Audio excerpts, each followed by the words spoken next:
everybody. 347 Podcast.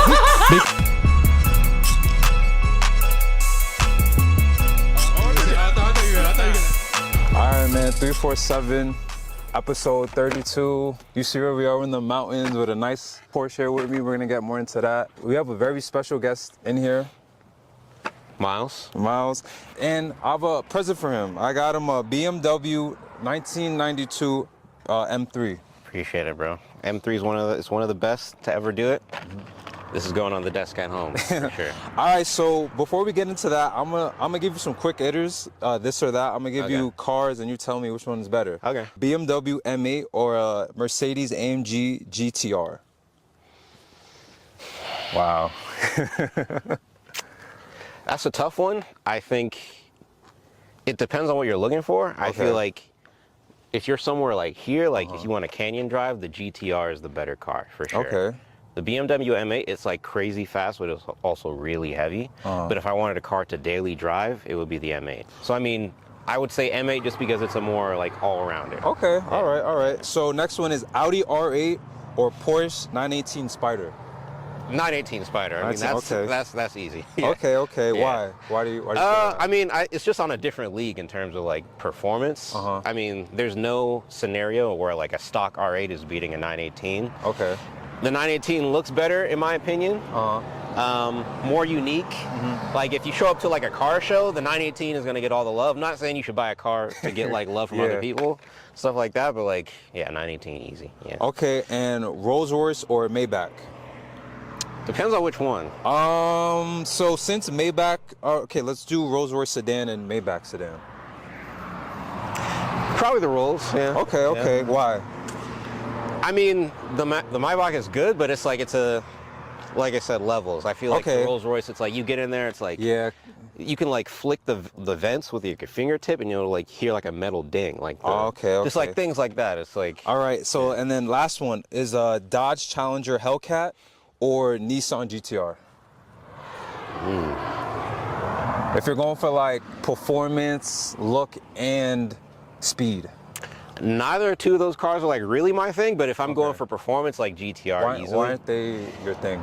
I mean, they're both fun, I think. And I think if I was just trying to like have fun and do like dumb stuff, the Hellcat, obviously. Okay. But like the GTRs, that's like they're known for like you can build those to like 2,000, 3,000 horsepower. Like the build potential is like much higher on those. So if I want to like gap people on the freeway, that's going to be the car every time. And is it also true, I hear like I think 2030, they're like taking away all Hellcats, so they're moving to electric? I mean, that's done already. Yeah, so the Hellcat's done. So the electric one is like already starting to come out. So can you tell the people if they want to get a Hellcat where they could get one? I mean, got all the cars.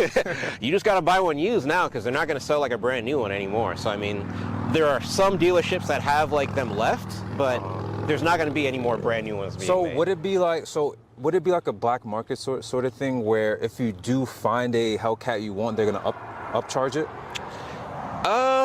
We'll see. I mean, so once they're fully like out of production and it's only gonna be the new EVs that you can buy, we might see like a rise in price for them. It's probably not gonna be that crazy. But we might see values on like the more like the Demons and like the more like limited versions. Those might go because me personally, I'm not a car guy, but I would love to have a Hellcat, and now when I saw that, I was like, damn. Yeah, so I mean, if you want one, now might be the time to get it, because like if you buy like a special one, you might make a little bit of money on one, but we'll see. So like now we're gonna get into it. So I want to take it back all the way to the beginning. So why cars? Like, why cars? I just like it. I mean, honestly, when I got my first car, when I turned like 20. What was your first car?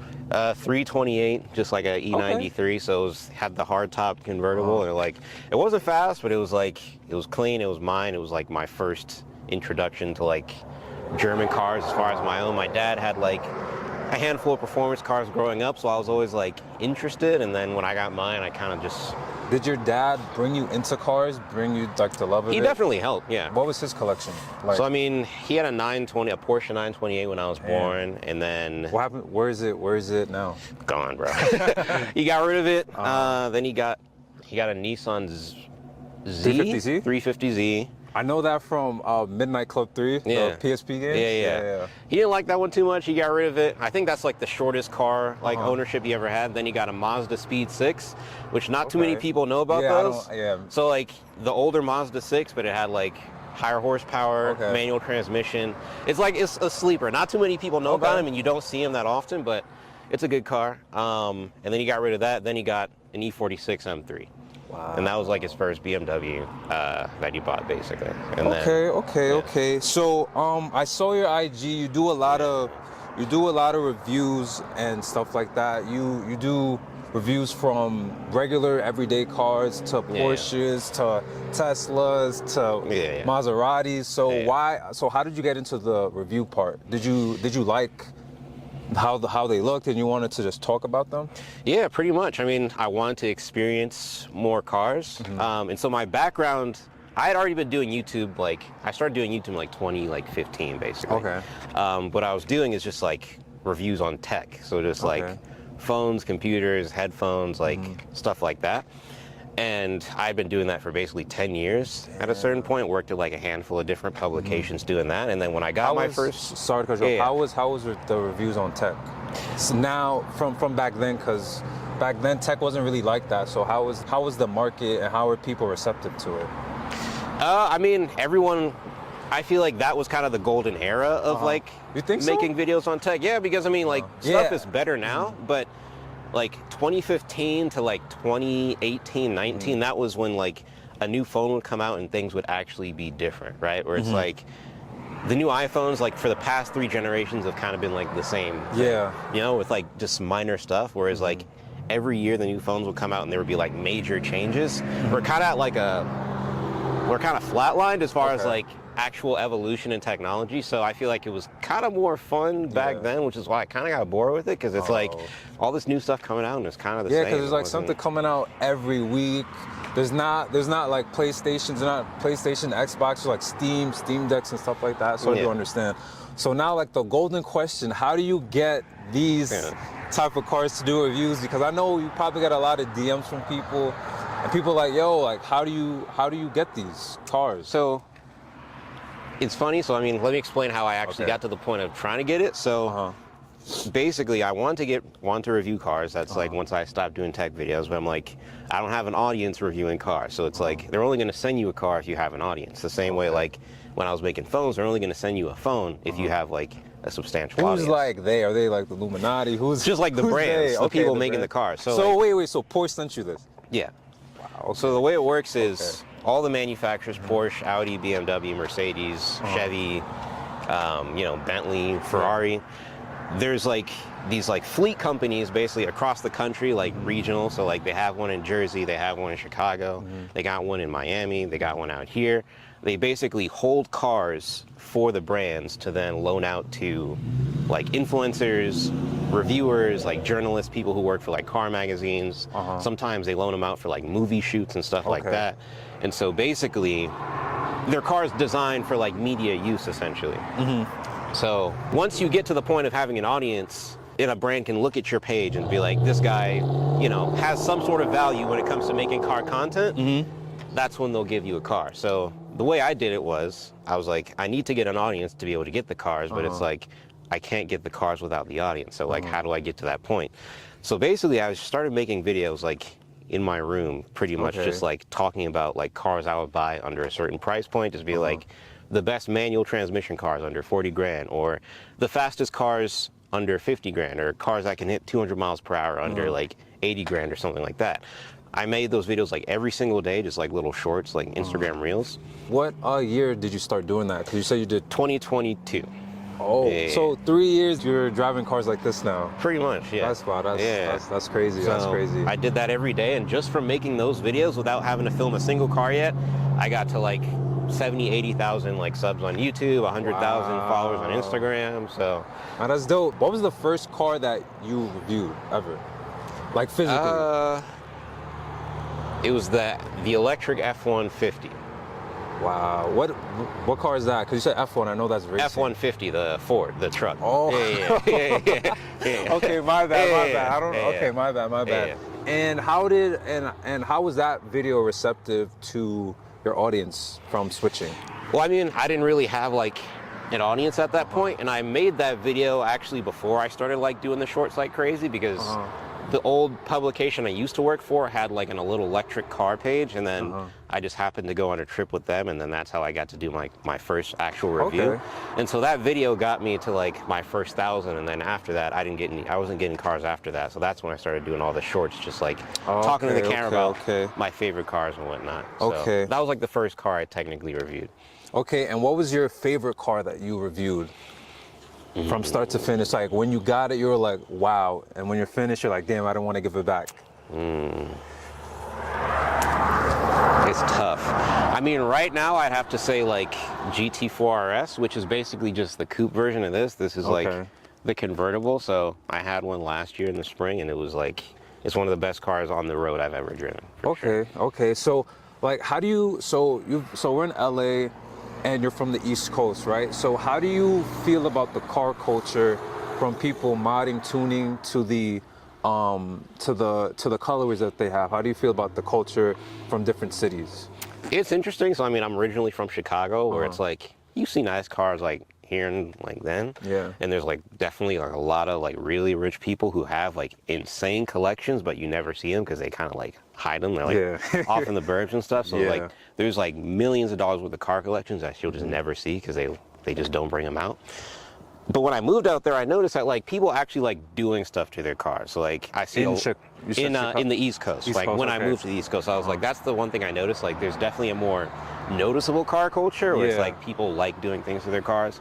Some of it is kind of questionable. Like, all right. So give me an example. I mean, just like you'll see just like a, what is it? Like a basic Corolla, like nothing else done to it, but then it's got like a 40-inch wing on the back, and just like, it's like, what are we doing? It's like, you're just making the car slower at that point, and like things like that, and like people just be absolutely slamming cars on the East Coast, which are like, the roads are like terrible. So it's like, I don't know how people get away with it, but New York is terrible for roads for sure. So I mean, but there's a lot of cool stuff too. Like I genuinely, especially even when I go into like the city, I'll see like cool builds, like really nice stuff. I feel like there's more, people take more pride in like actually doing things to their cars out there.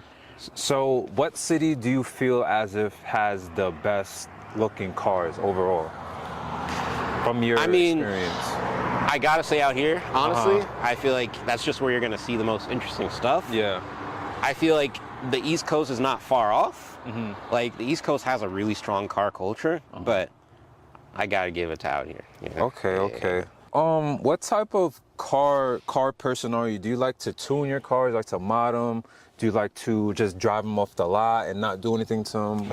I mean, from your experience. Yeah, I like doing stuff to my cars. I don't like to overdo it. So it's like my approach to doing stuff to my cars is what I call OEM plus, where it's like it's modified, but it looks like something that the manufacturer would have sold from the factory. So there's stuff done to it, but it looks like something that BMW would have just sold you. Like, I see what you're saying. So it's like, I don't like to do like insane colors or like absolutely slam it or things like that, or like do like crazy stuff to the interior. It's like, I like to do stuff that it's like subtle but still noticeable at the same time. So it's like, before I came out here, I was like putting an intake on my car. Which what's the intake? Intake is basically just like, kind of just like a cone with like a connecting hose to it. That's just bringing more air into the engine, which then to make it sound louder. It gives you more front end sound, but it's also for also to give you more power.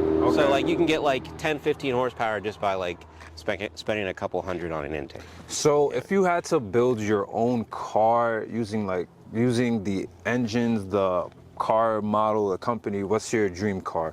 What's your dream so like just build? making up a car using like different parts. That's a good question. So I think what I would do is I'd take the 918 and I'd put the engine from the Carrera GT in it.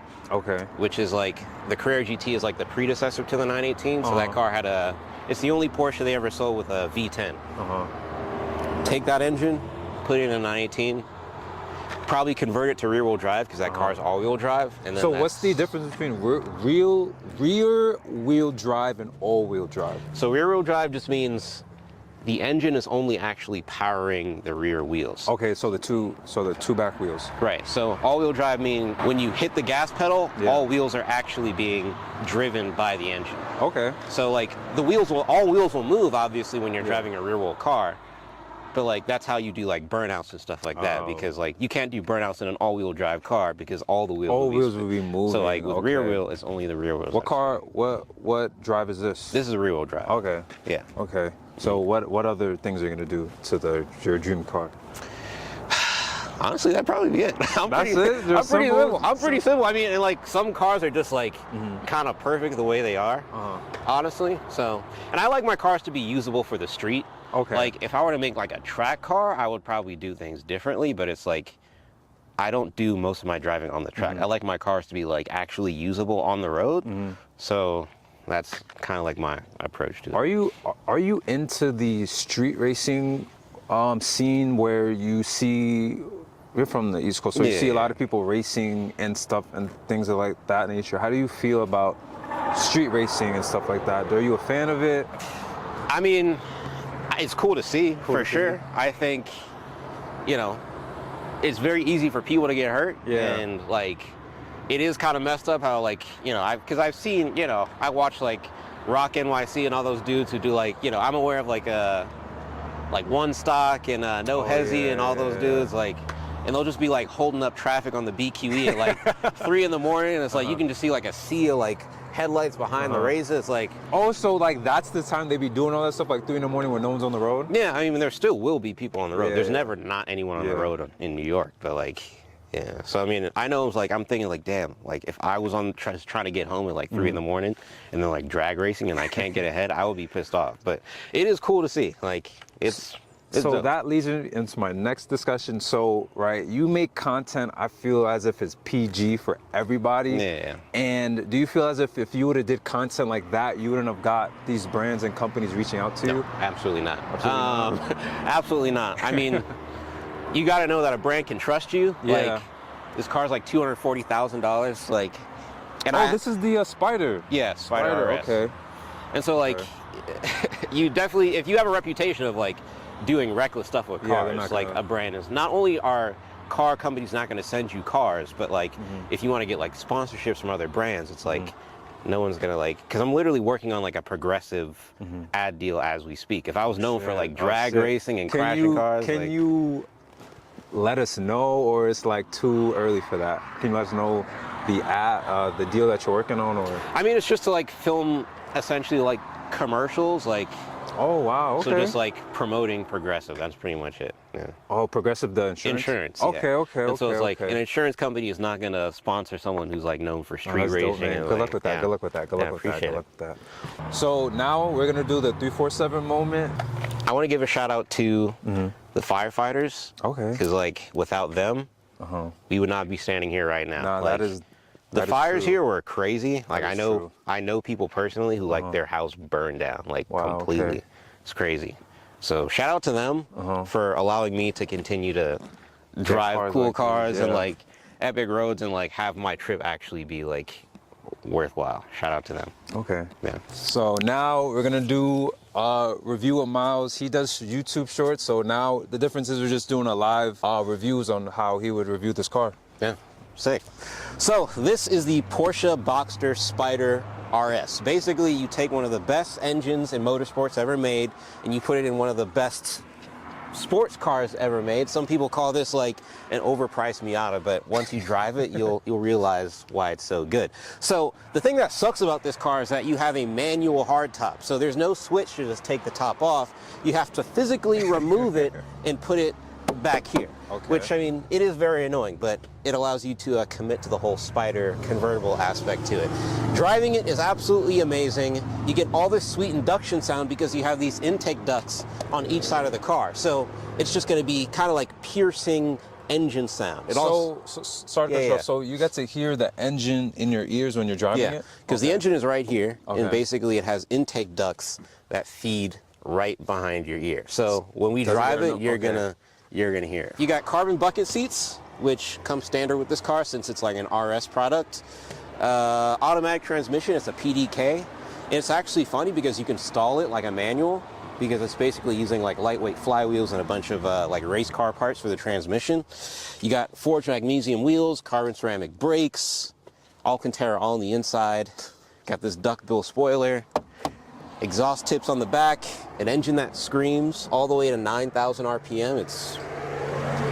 It doesn't get much better than this, especially out in California. This is like one of the best new cars made right now. Car Reviews with Miles. Check them out on YouTube at Cars with Miles. Instagram at Cars with Miles. So yeah, there you have it. 347 back at it again. Episode 32. Like, comment, subscribe, and I hope y'all enjoy. First ever ride in a Porsche Spyder RS. Sweet. So like I said, the cool thing about this car is that you have the intakes right behind you. So as soon as you give it gas,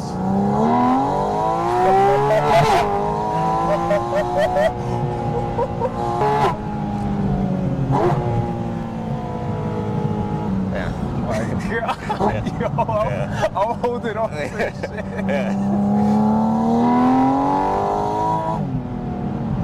Oh my god. That's like the main reason I like the car, the noises, you know? Yeah. Because like what you're hearing isn't the exhaust, it's literally just the engine. You know? The exhaust is just the cherry on top. How many horsepower is this? It's like just under 500, so. Okay. It's not a crazy amount of power, but the car's also lightweight. It's lighter than like most new cars. It's like 3,200 pounds, so it's like. Oh wow, okay. Yeah. Most people can like deadlift that, right? I don't know about that. I don't know. This shit is crazy.